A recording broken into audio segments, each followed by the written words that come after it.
Hi friends, आज मेरे साथ में हमारे बहुत ही पुराने मित्र हैं अरविंद सिन्हा जी। इनका श्री जी के ऊपर इनका खुद का पॉडकास्ट स्टूडियो है, क्रोमा स्टूडियो है। और मेरे को आज सामने से फ़ोन किया और बोले भानु जी आप किधर हैं, तो प्लीज़ चाय पे बैठते हैं, कुछ बातचीत करते हैं, पुरानी यादें ताज़ा करते हैं। तो मैं इनको मिला। He is a very good photographer and इन्होंने अरविंद जी ने बहुत ही दिग्गज और बहुत ही बड़े पीआरओ के साथ पीआरशिप जिनकी थी मिस्टर बनी रूबन साहब के साथ में काम किया है। बी आर चोपड़ा के साथ 25 साल। बी आर चोपड़ा साहब के साथ में 25 साल। बी आर चोपड़ा का महाभारत में नहीं किया है। बी आर चोपड़ा का महाभारत भी अरविंद सिन्हा जी ने किया है। तो आज जरा कुछ चीज़ें मैं इनसे पूछना चाहूँगा, कुछ थोड़ी सी जर्नी के बारे में बताओ ना अरविंद जी मेरे को। आप मेरे फादर यहाँ पे डीआईजी थे आरपीएफ में। आपके फादर डीआईजी और इन RPF means railway police. Okay. मैं यहाँ किसी और काम के लिए आया था।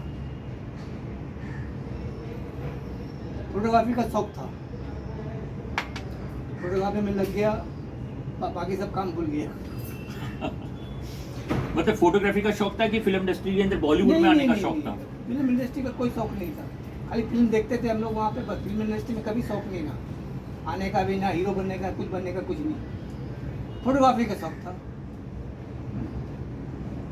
अच्छा, बस उसके बाद लग के शुरू हो गई। तो मेरे को एक चीज़ पूछनी है अरविंद जी, मेरे को थोड़ा सा अपने जो व्यूअर्स हैं, बहुत छोटा आदमी हूँ, बहुत कम व्यूअर्स हैं, तो मैं बताना चाहता हूँ कि पहले की इंडस्ट्री में और आज की इंडस्ट्री में कितना डिफरेंस देख रहे हो आप? जमीन आसमान का फर्क है। अच्छा। आज की इंडस्ट्री में इज्जत नाम की कोई चीज नहीं है। स्टिल फोटोग्राफर मैंने बी आर चोपड़ा का 24 साल काम किया।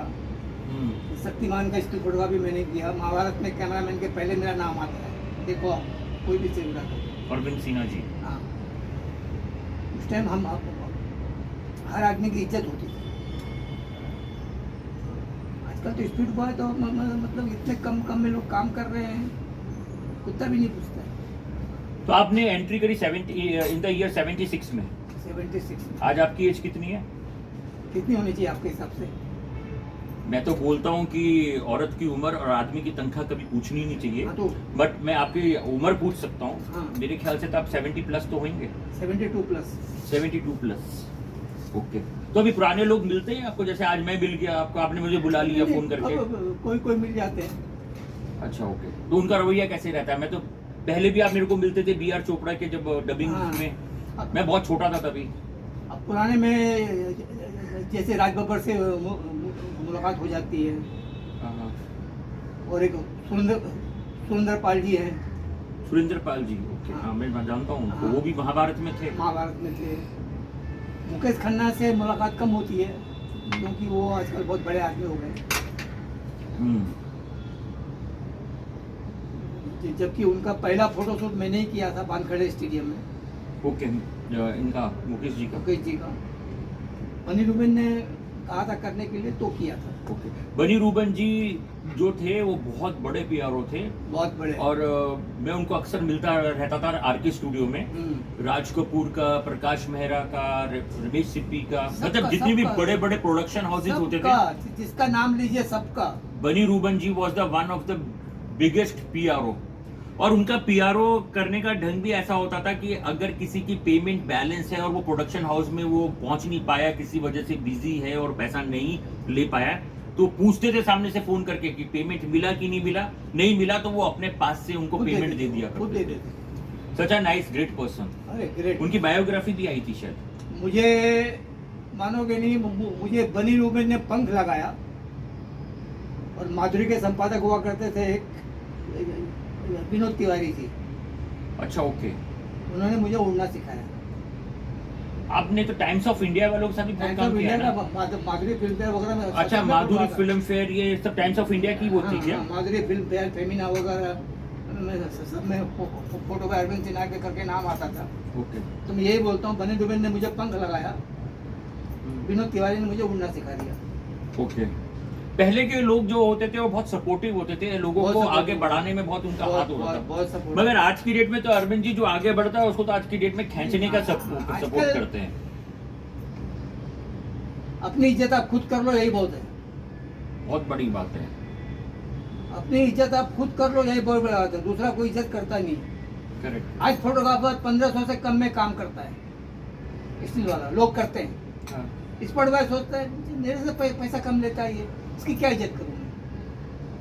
1200-1000 रुपये में काम कर रहा है। आज की डेट में पैसे के हिसाब से रिस्पेक्ट रहती हाँ। है। जिसका पैसा कम है, भले उसका रुतबा उस चीज में ज्यादा है, बट वो पैसे के हिसाब से उसकी इज्जत को आंका जाता है। नहीं, स्पॉट बॉय यही सोचता है ना कि साला मैं भी 1500 रुपए ले रहा हूँ, फोटोग्राफर भी 1500 रुपए ले रहा है, 1200-1000 1200-1000 रुपये रुपए ले रहा तो है। वो पूछता ही नहीं। हम्म। तो जो पहले वाली इज्जत थी ना, वो रही नहीं। अब काम करने का मजा ही नहीं है। हम्म। मैं करता हूँ, जैसे इनका काम किया, अनिल शर्मा जी के साथ 2-3 पिक्चर की, हाँ। सिंह साहब दी ग्रेट जीनियस।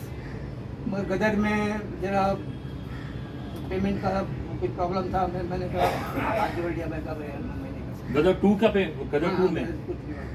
मतलब इतनी पिक्चरें बनाने के बाद गदर 2 में भी आपको पेमेंट आपका तो होगा, हो के भी कितना होगा पेमेंट? जो भी हो, आज की डेट में तो इंडस्ट्री के अंदर पेमेंट की वैसे भी मारा मारी हाँ। है। सिर्फ आर्टिस्टों के अलावा बाकी पेमेंट और जो हाई प्रोफाइल टेक्नीशियंस हैं उन लोगों का पेमेंट जल्दी सॉर्ट आउट हो जाता है। बाकी लोगों का पेमेंट्स तो आज की आर्टिस्टों डेट को में- पेमेंट रोक नहीं सकते ना, डबिंग नहीं करेगा वो, हाँ। हम क्या कर लेंगे? हम्म, हमको तो फोटो निकाल कर तुरंत देना है, तुरंत देंगे। पैसा दो या नहीं दो। Correct correct. इसको तो डबिंग नहीं करेगा, पैसा देना ही पड़ता है उनको। आजकल टेक्नीशियन ही मारा जाता है, टेक्नीशियन के ही पैसे रुकते हैं। करेक्ट। और वेंडर्स के क्योंकि इंडस्ट्री में, फिल्म लाइन में दो ही आदमी की इज्जत है, एक प्रोड्यूसर, फाइनेंसर, एक आर्टिस्ट।